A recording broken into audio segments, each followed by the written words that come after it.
When I was about 16, I had an idea for a game that I really wanted to make. And that's it. That's the end of the story. I'm 23 now. 7 years, 0 games made, 0 lines of code, 0 dreams fulfilled. As all the infinite wisdom tells us, the next best time to start is right now. So here we are, we're starting. So, what is my background, you ask? I'm a web developer. A web developer? You got a girlfriend? No. No, I didn't think so. And for other context, I made the Joseph Anderson Persona stream highlights. So as you can see, we're dealing with a very beefed up, very stacked up game dev CV over here. So the game I want to make will be some form of spiritual successor to Hotel Dusk, 999, and Danganronpa. Think of it as a story slop, narrative slop, mystery slop. Yeah, that's all I'm going to say for now because I think the results and the outcomes are going to be much more important than just talking about the idea.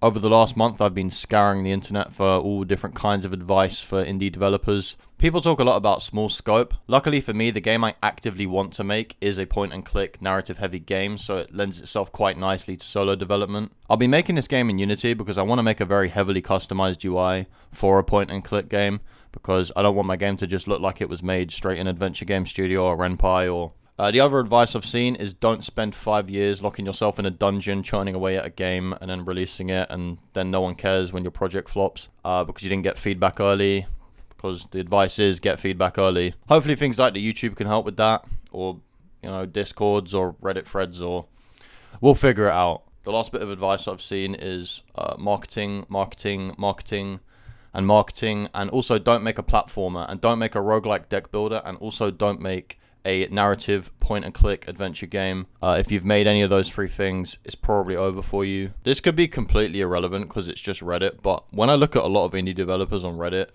does kind of concern me because a lot of them like go into this with like the opposite of an ego.